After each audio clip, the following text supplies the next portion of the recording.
in analyzing the markets is that liquidity-driven markets are vulnerable to VAR shocks and digital discontinuities to the downside. We view the current markets are primarily driven by central bank and monetary policies. We still believe that there is a huge disconnect between where the markets are trading right now and the fundamentals of the economy. If anything, what happened yesterday kind of confirms us in these views, in the view that the markets are artificially driven and not supported by fundamentals. If that is the right view to have, we are led to the conclusion that the markets will be volatile, and as any market which is in a bubble territory will show more volatility than expected by most market participants. We will discuss very briefly tapering, the prospects for the months to come.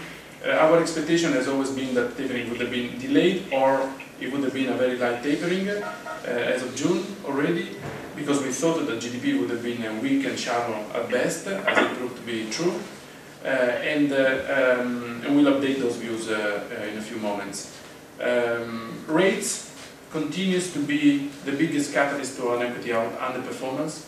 We think that rates have been under the control of the central bank through not so much forward guidance, but primarily monetary printing operations and QE policies. We think that yesterday, a portion of the market should have been convinced of the lack of credibility of the central bank. If this lack of credibility keeps on going and gather momentum in the months to come, we believe that the control over the long-dated end of the curve could be lost. If that control is lost, rates could disorderly rise to 4% territory. 4% territory on the 10-year treasury is where we put our threshold for a disorderly market. China, we will not be spending a lot of time on this presentation. Actually, I will not discuss China, but we believe that China, in a nutshell, we have a barbell view on China where we are positive for the next few weeks, negative for the next 2 years, and again positive for the next 10 years. So we believe that China is into a credit crunch, which is underestimated as we speak, because there is this renewed confidence about China. We think that the credit crunch will play its way over the next couple of years, although this positive momentum will probably last until November. And but then obviously in the long term, which means 10 years plus, we believe China will be a driver of growth globally, and that will obviously mean that there is money to be made there also on the long side. For the next 2 years, the credit crunch will possibly show volatility in the markets, and that's what we want to be hedged against. The main trigger of this volatility, in our opinion, can be also having to do with the GDP growth. As soon as China's got trouble, they resort to fixed investment policies, which has been true also for the month of August, which has led the emerging markets and commodity-led markets to reflate. We believe that that is only temporary. At some point, the GDP growth will be below 7% by the law of large numbers, and at that point, the vulnerabilities of their credit excesses will come to the surface. The biggest vulnerability we see is in the corporate sector. The corporate exposure of Chinese companies as a share on GDP is for the debt to be more than 125. I'll call you in a bit. I love you. Yes. If I can please ask you to put yourself in mute, because we have no way of doing it from here, that would be appreciated. Thank you. And then, so the total debt on GDP for Chinese companies is above 125%, which is well above emerging markets averages, which is between 40 and 60. And we think that that is going to be problematic at the time in which most of these corporations, more than 2/3, they rely on the shadow banking system. Finally, European elections, we are just in a few days going to see the results of the German elections, which doesn't seem to be posing any kind of trouble, but the situation in Italy is not as straightforward. There is a decent chance of seeing the government capitulating on the trouble which are affecting one of the leading governing parties, the one led by Mr. Berlusconi. We will not go into the details of this event, but obviously it's something that we are keeping an eye on, because it could derail this short-lived rally which resulted from Bernanke statements yesterday. Here it is, the portfolio. You can see it here summarized as of now in the takeaway points. You see that the value book is still very flat. We still don't find value in the current markets. Most of the current markets are in bubble territories. and we find it difficult to find value in these markets across credit and equities. If anything, there is a little bit more value in emerging market-driven stocks for the next couple of weeks or couple of months because of the reflation story following China. But beyond that, we surely do not find value in the US stocks, which are in our territory, and the upside is limited and is only central bank driven, and the downside digital adjustment can be very meaningful. The tactical book is very active at the moment because we need to produce carry in order to have a decent nominal return in the fund and be able to finance the hedges. The tactical book has got very heavy. In the last 2 weeks, we took a long position on the Euro stock, on the taper light theme, thinking that, as I said, Bernanke would have been generous to the financial markets.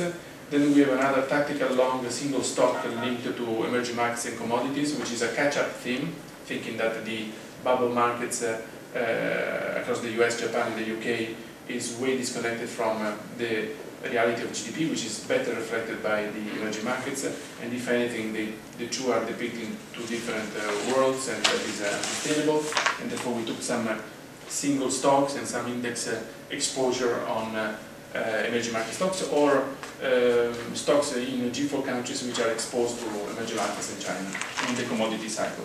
And finally, a long short position in the potash market, and I'll tell you more about that in a few moments.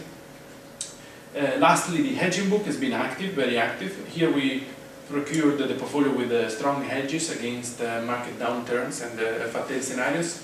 In particular, a short S&P put, which now currently represents 120% of the NAV. So we are fully and more than 100% protected against the potential repricing of the S&P in the months to come. This is not a view for the next few weeks; it's a view for the next few months. We think that the volatility which we have seen in Japan could well hit the US as well. Long credit curve flatteners, short euro, long interbank spreads, long currency pegs, short GGB rates and short the Japanese yen and short the Australian dollar. These are views for the medium term, and we will give you, at the end of this presentation, which shouldn't last more than half an hour, I will give you some specific examples of these trades, going into the details of the levels we traded at and the current expiries on the options and everything else. On page 7, I would probably flip it and go directly to page 8. Here you see a snapshot of our positions within the book.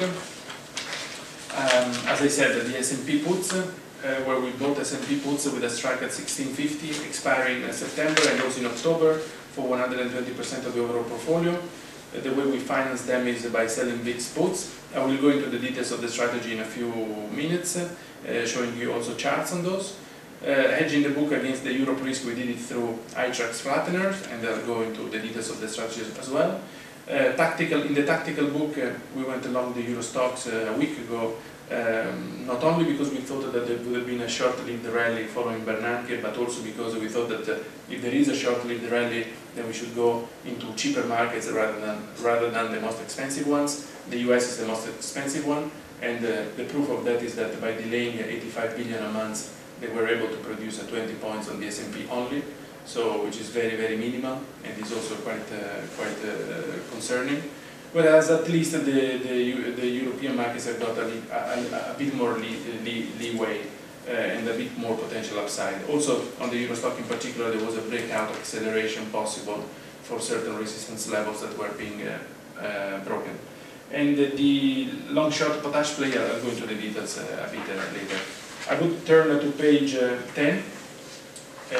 Like visualizing, let's say, our thinking. As we said in June during the outlooks, and also we confirmed in September, we thought that the tapering would have been delayed / it would have been a very light tapering. The reason for that is the root cause of our view on tapering, which was clearly against consensus, had to do with the skepticism about the GDP growth. What we disagreed upon with the market and also a little bit with the Federal Reserve was in the interpretation of the GDP recovery out of the United States.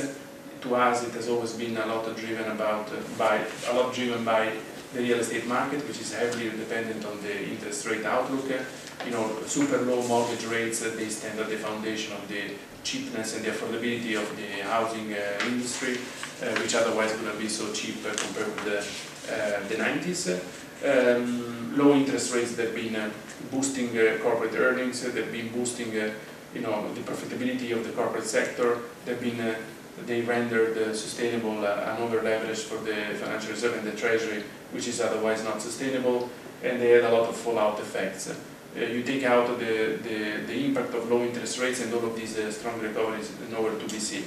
In addition to that, it's not so much about whether the recovery is there or not, it's about the magnitude of the recovery. What we believe is that the recovery is, at best, is very shallow and very superficial, and is nowhere sufficient to fund the over-leverage which has been put on the shoulders of the economy in the last 5 years. We will show you a chart for this in a few moments. The bottom line of what we see, obviously Bernanke decided to delay tapering. He didn't even give a lot of forward guidance. He didn't even say he's going to do it next month. In our opinion, he is going to do some light tapering next month. Not too much beyond it, because it was a mistake even in his own equation to probably delay a tapering which had been widely expected by the markets and would not have been very difficult for the market to digest. So that was an opportunity that he may have lost, and he may take the opportunity next time around, which is next month.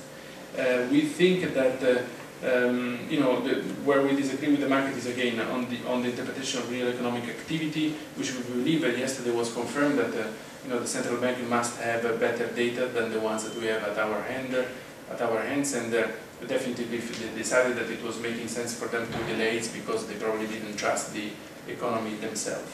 And this doesn't seem to be priced by the markets. The markets seem to be quite much more optimistic than what the same Federal Reserve is currently being.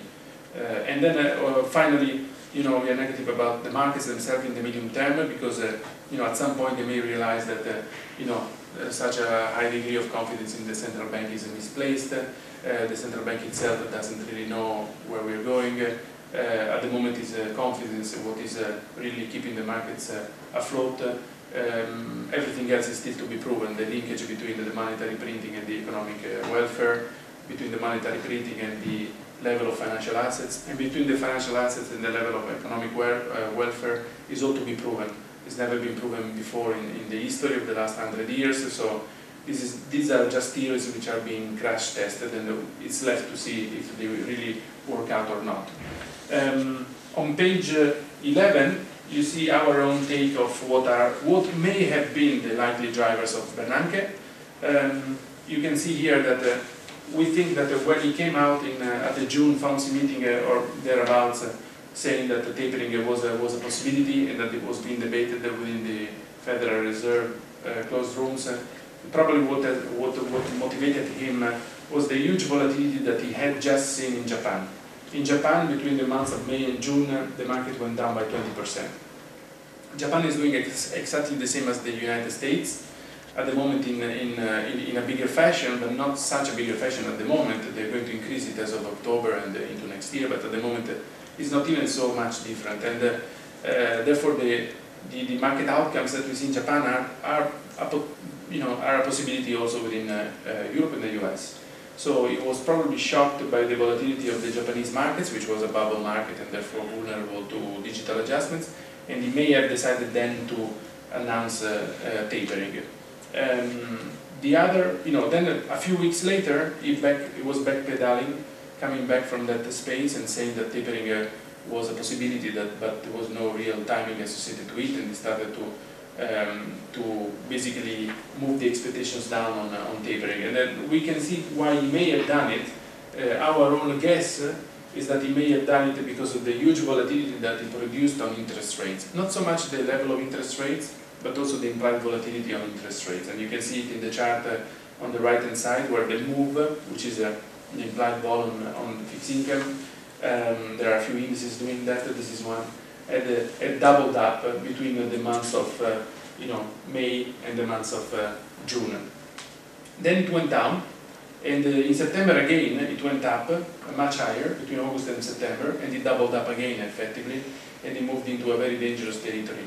You know, we think that these volatility numbers are very, very important. If we flip for 1 second to page 13, you see the same chart. It's very important to look at volatility for a variety of reasons. First of all, there are certain classes of investors which are not prepared to withstand that huge amount of volatility. In Japan, for example, in 2003, there was a volatility-induced sell-off in interest rates and in fixed income because the volatility had been spiking all of a sudden in a matter of a few days. And volatility for certain class of investors, like for example the local banks in Japan, but also some of the some of the players in the US and in Europe, is not a welcome factor, and leads them into selling some of their assets mechanically. In addition to that, you have all the discussions about the risk parity funds. You know that the risk parity funds are this new technology in the market that basically allocates capital on the basis of volatility across different asset classes for an absolute level of volatility to be reached. So after the last few years of quantitative easing, volatility on interest rates and fixed income was much lower. So basically what these models were doing was to allocate more capital into these fixed income assets, and to reach the same level of volatility they were leveraging up the fixed income assets by quite a bit. If that happens and then volatility goes up on fixed income, what that means is that they need to sell much more than they would have had to sell otherwise. So there is an overcompensating factor to the downside, which can be really damaging. Last but not least, fixed income portfolios are more than 2/3 of global portfolios. Most of fixed income portfolios, especially the ones on sovereigns or high-graded paper, are not prepared to withstand a lot of volatility and potential negative mark-to-markets. If you are invested into 10-year treasuries and at this low level of interest rates, they resemble zero coupons pretty much. The duration will be between 8 and 9. So a lot of PVPP rates go up by 100 basis points, and you're down 9–10% on your portfolio. All of a sudden on something that you expected to have the least volatility upon. So that can be quite damaging, not surely something that these class of investors are prepared to take. The last loss for government bonds players, for example, dated back to 1994. This is going to be the first year, and possibly next year is going to be another year of down performance. So volatility has got an impact, and we believe that the digital adjustments that we see, if you flip to page 12, you see other examples. I wouldn't go through the list, but you know about gold in May, you know about Japan in mid-May, losing 7% on the Nikkei in one single day. You know about interest rates in Japan doubling up, you know about rates in the US in mid-June and what they did. And we also know about emerging markets. Emerging markets are the result of the heavy money printing of the central banks in the last 5 years. And you've seen the volatility on emerging markets as well. Emerging markets were a bubble, and they showed volatility because of those artificial levels at which it was trading. I would flip to page 14, where we quickly tell the reasons why we believe volatility is going to hit the markets. What are the channels through which the volatility works its way down on financial asset pricing? What are the amplifying factors that really matter in today's market? There are 3. Over-leverage built up in the system, low liquidity, low inventories, and the market optimism, which is accelerating the potential fragility of the markets. On page 15, we show the market optimism to start with. Market optimism is measured by a factor. Well, this was like a chart produced by Guggenheim like last month.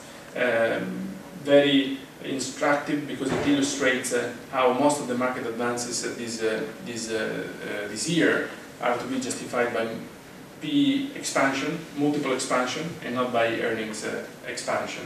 So it's been the perception of the market and the confidence put in the recovery, which is still to be seen, that has drove prices higher, not so much the profitability of companies themselves. And here we talk about earnings. If we go and make a picture of revenues, is even a worse picture, because obviously revenues were on the way down.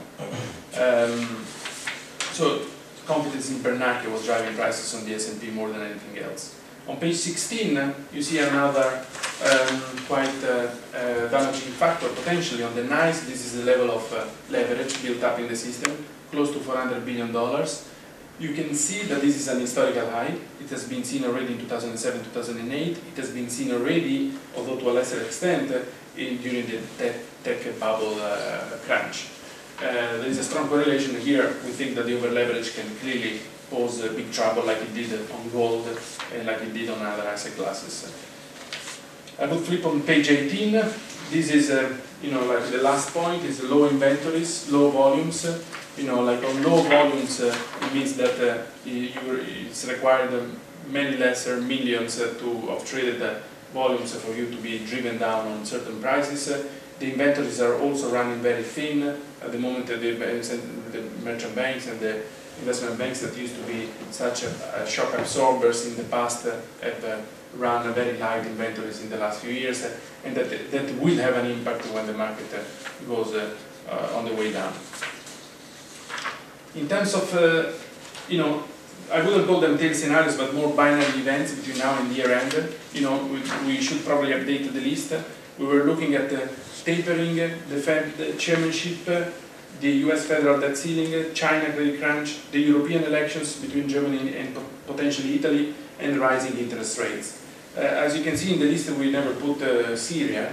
Syria was an incidental occurrence, and it's something that you cannot really predict or you cannot really hedge.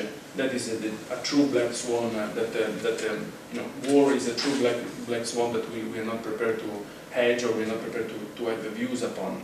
What we want to have views upon is on those factors that we can hedge and that we can predict to a certain level of confidence.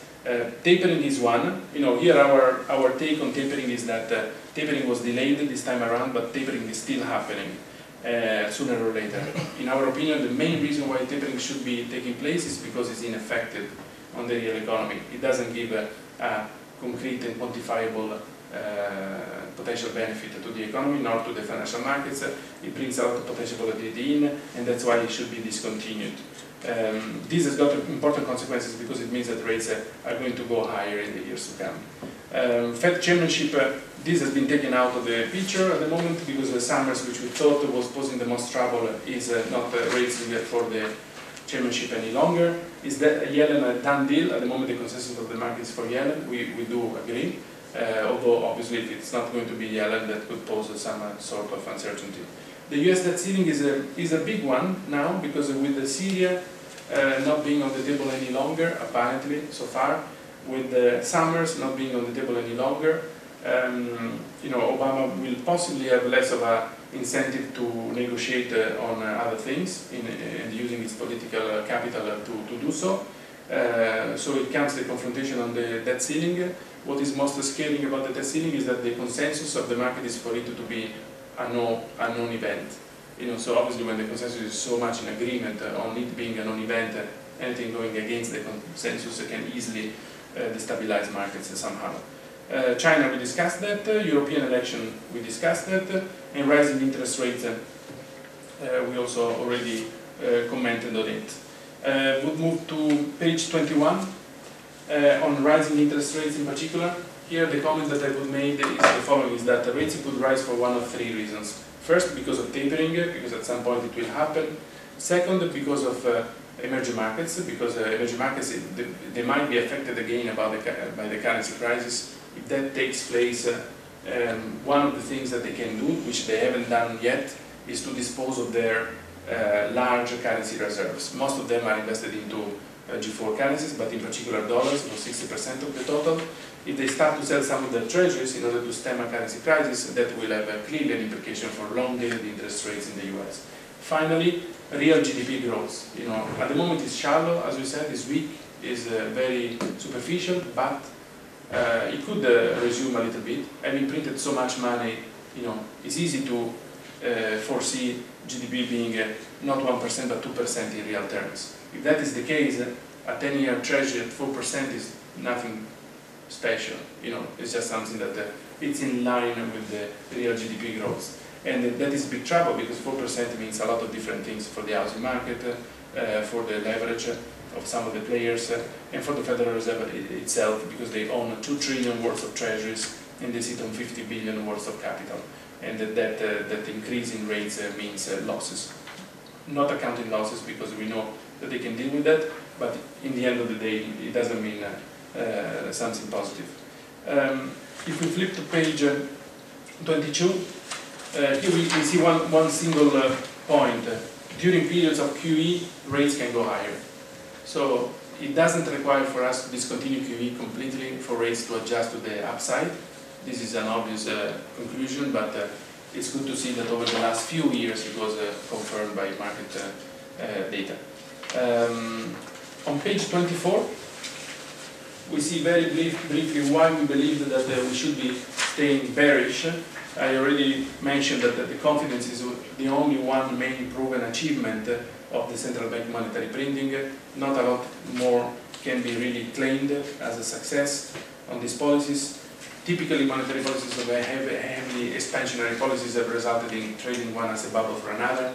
We can line them up between the tech bubble and the monetary policies that have been very accommodative following the tech bubble have led into the housing bubble. When subprime blew up, that led into a crisis. The new monetary policies being engineered, they led into a bubble on govies. From govies, the bubble spread out to high yield. Now from high yield, it spread out into equities, particularly US equities, Japanese, and also a little bit UK equities. We don't think that is sustainable. The one most important element here is that the GDP is very small, the one created by this huge monetary printing. On page 25, you see this chart where you see that over the course of the last 5 years, $1 of GDP was engineered by $18 of debt. So, which is a staggering statistic, because it means that the law of diminishing returns of central bank policies is very evident, right? There is a lot of new debt on the shoulders of these economies.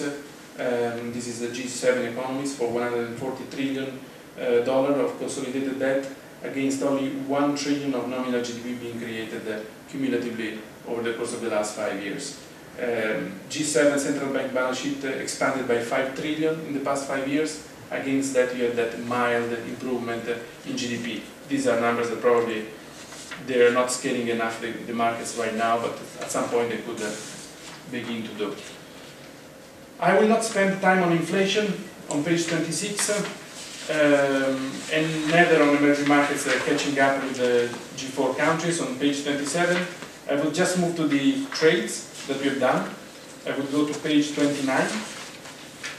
As I said before, we wanted to hedge the portfolio. I mean, we don't know if these tail scenarios will take place, but definitely one thing we can do is to hedge them, and one thing we can conclude is that it's very cheap to do so, and so why shouldn't we do it?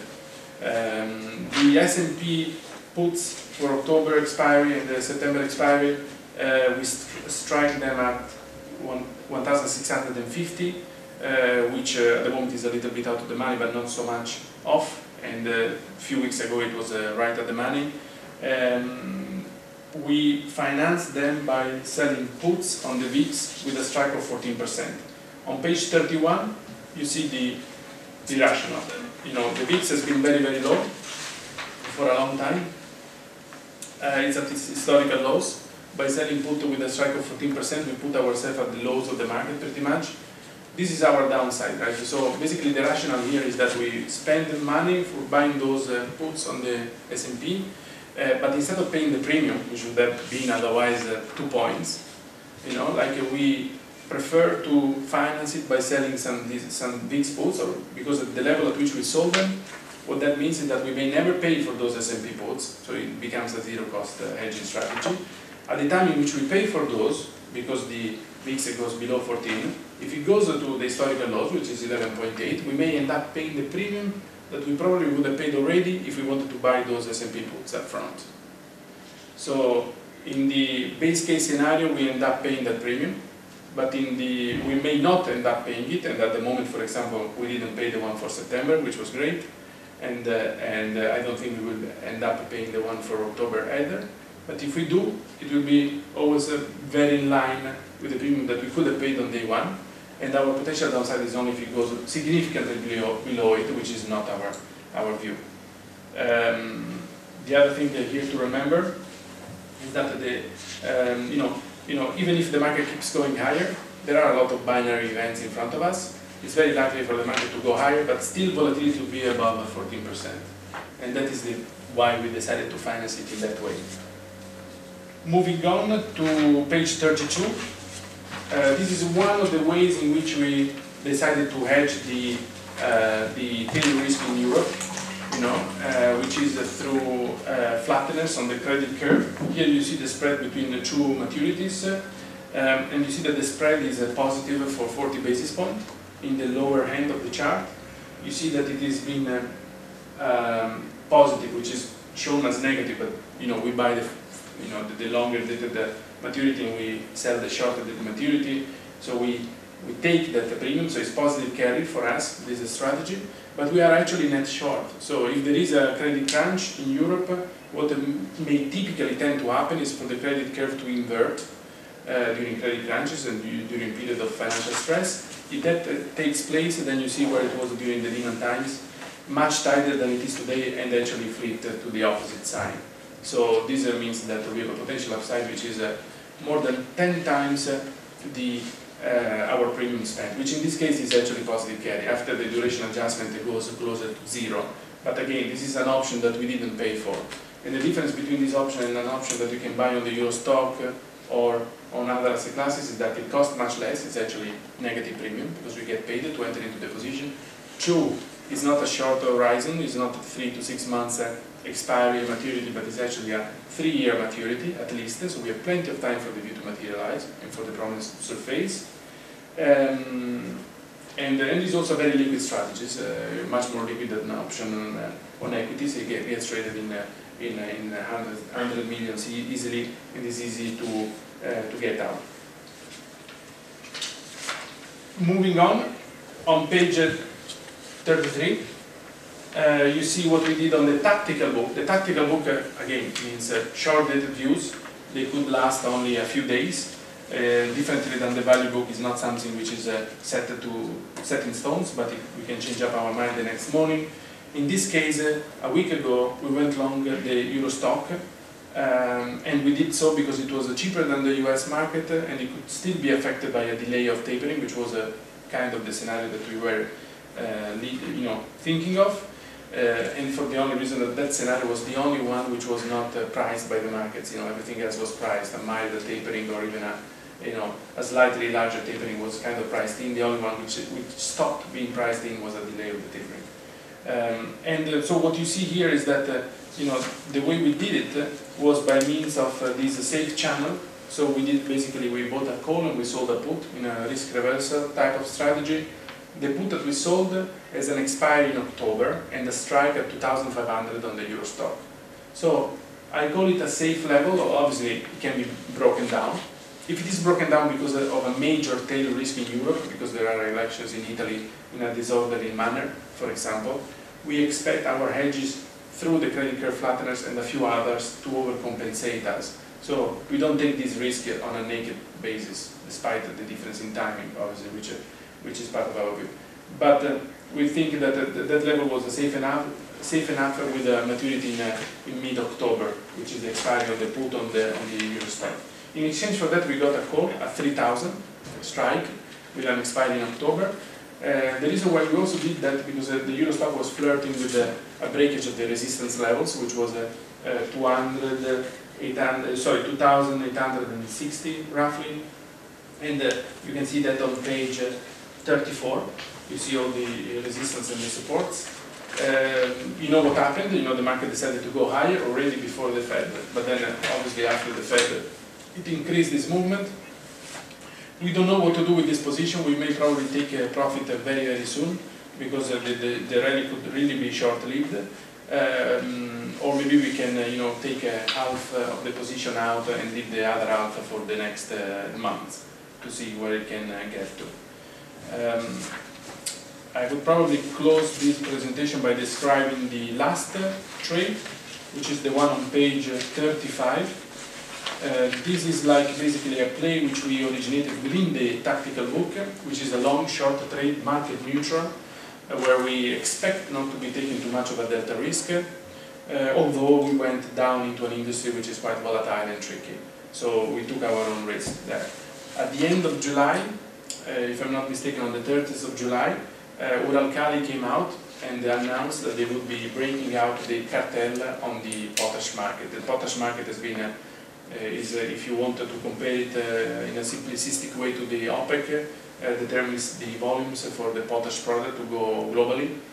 These are two companies part of the cartel were some of the largest in the industry, and that was big news because the market became, from being a volume-driven market, it became to be from being a volume-driven market, it became a price-driven market.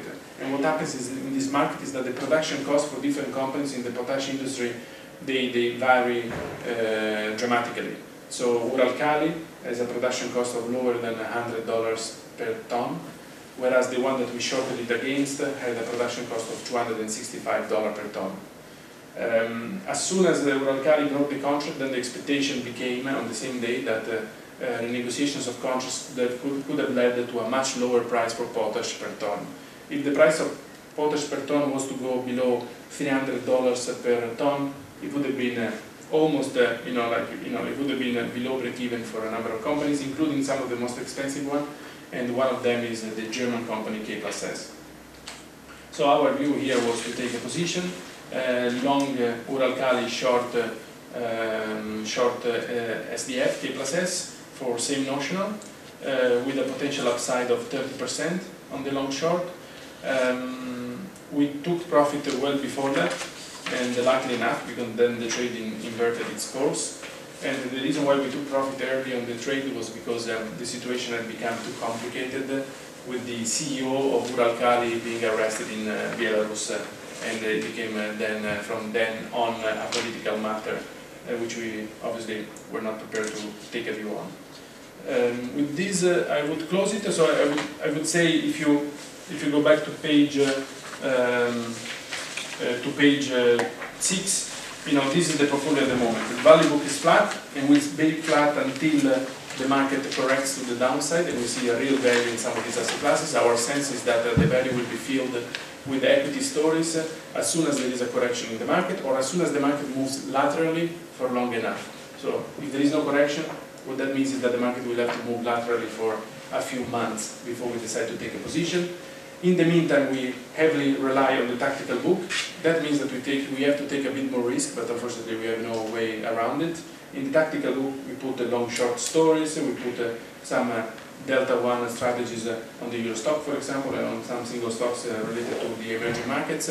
And then on the hedging book, we have all our shorts. The biggest one is on the S&P, and we plan to renew it over the next few months. So in the end of the day, basically our strategy will be such that if there is a huge market rally, we will probably miss it. We will not see the full market rally for obvious reasons, because we are hedged, and because we don't trust it, because we think it's fictitious and artificial. But hopefully through the tactical book we will not lose too much of it, or we will still be able to produce a positive return.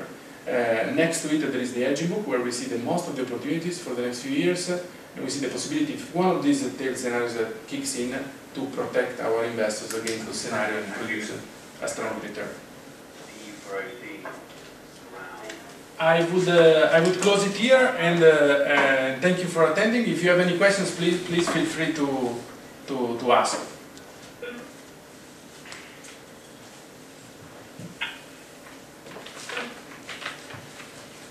Okay. Thank you very much. Francesco. Yeah, sure. Hey, it's Ben. Hello, Ben. How are you? Very good, and you? Pretty good. Can you talk a little bit about your view on Europe? I mean, obviously, your way of representing the delay to take short-term long in the European equity market. Can you just talk a little bit from a macro perspective about what you guys are seeing in Europe from a trade perspective? Yes, sure. Like basically, I think in Europe, the reason why we put on this tactical long on the Euro stock is not so much because we think that the situation is better in Europe. If anything, it's much worse than in the US. The US has got a lot of competitive advantages which are structural, having to do with demographics and a lot of different things that the euro cannot enjoy. Plus, the euro is bind into a very bad deal, which is the euro itself as a currency peg, so which we don't see lasting. So that's why we want to be hedged against Europe. But in the short term, our thinking was that if the tapering gets delayed or is a very light tapering, it could lead to a short-lived reflection of asset prices, not just in the US, which is so expensive, but also abroad. And therefore Europe can be reflated up for the time being, for the short term. I think that in Europe, our view is still very, very negative, although we are long now, but hedged, right? But it's still very, very negative. We don't think it's stable, we don't think it's sustainable. We think it's going to be exposed over the next few years. We think the euro will be dismantled, and we don't necessarily think that will equate to a lot of defaults, but definitely we have a very bearish view. And the root causes of the instability of the system in Europe, in our opinion, are to be seen in the lack of GDP growth. So with that much of money printing that I've shown you before, you know, the Europeans were able to produce a growth at zero on average across Europe.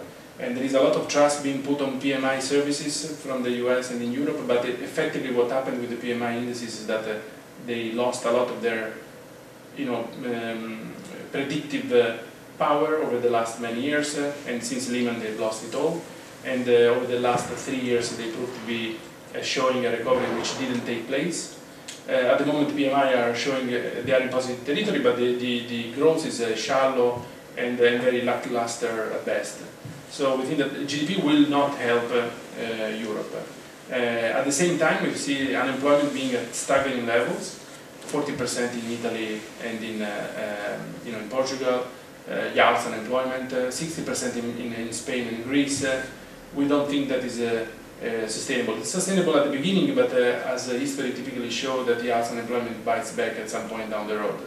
And that leads to new elections, that leads to new political parties which are elected on the basis of taking that youth population and the economy in general out of misery.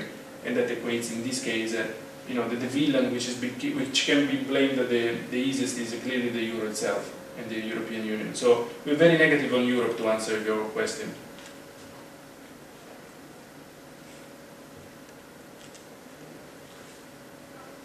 My last question is, how are you dealing with this extreme weakness you're seeing in the dollar right now?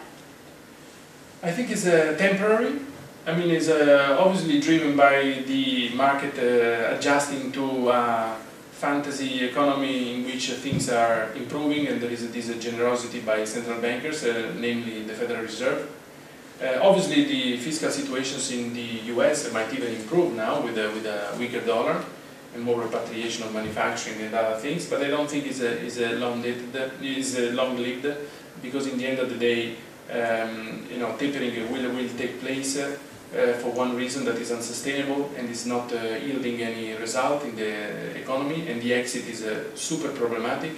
So within the next few months will be, you know, introduced tapering, and eventually new solutions will be found which have not got to do with the 85 billion a month new money poured in the markets. So at some point I see the dollar as a winner, either because there is a digital event across the world, like in a credit crunch of some sort, where the dollar is typically a winner, not always, but you know, typically is a winner, and also because of rates which may be rising. You know, if there is new trouble in emerging markets, they will sell some treasuries, rates will go higher, and I expect the dollar to be well bid still and play as a reserve currency. There was a beautiful piece written by Gary Schilling a few days ago, which was talking about the dollar as a reserve currency and the very little likelihood of it being substituted anytime soon. And I would agree to that. Do you foresee yourself taking advantage of some of this dollar weakness to put on trades in anything like the lira, the Turkish lira, or the Brazilian real? We have, on our fat tail scenarios, we tend not to play much which is not outside of our fat tail risk hedging programs, so the list of pre-identified scenarios. So in there you definitely have a China blended scenario, and the way we played it is through long dated shorts on the Australian dollars against the dollar. So in a way, it's playing along the lines of what you just said. In addition to that, we have the shorts on the Japanese yen against the dollar. And I think that very soon we will renew those shorts on the Japanese yen in particular at 98 to the dollar. Looks like a good buy. It can go tighter than that, but at some point the Japanese will increase their monetary printing to more than $60 billion a month. They may possibly even double it up because their debt on GDP is unsustainable and they can only monetize the debt. There is no way they can get out of debt without monetization. So the Japanese yen against the dollars may be much weaker to 120, 140, 160, something like that in the next few years. And we like that theme. On Australian dollar, the story goes that, well, first and foremost, that's got to do with the weakness of China in the next 2 years. If there is a credit crunch, Australia will be heavily affected. It has got to do with the fact that the interest rates are narrowing between Australia and the US, and there is less of a reason for foreigners to be invested into Australian bonds. The local concentration of Australian bonds is close to 80%, and that's a lot of money. There are hot money flows that they could leave the country if interest rates narrow vis-a-vis the US. So that is also one reason why we are short the Australian dollars against the dollars. Again, as I said, long dated, so it's not a short-term view.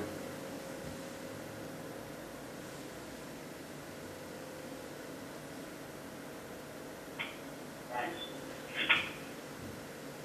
Thank you. So if there is no other questions, I would probably thank you for attending, and I would, we are welcome to see you at our next Outlook next month. Thanks a lot.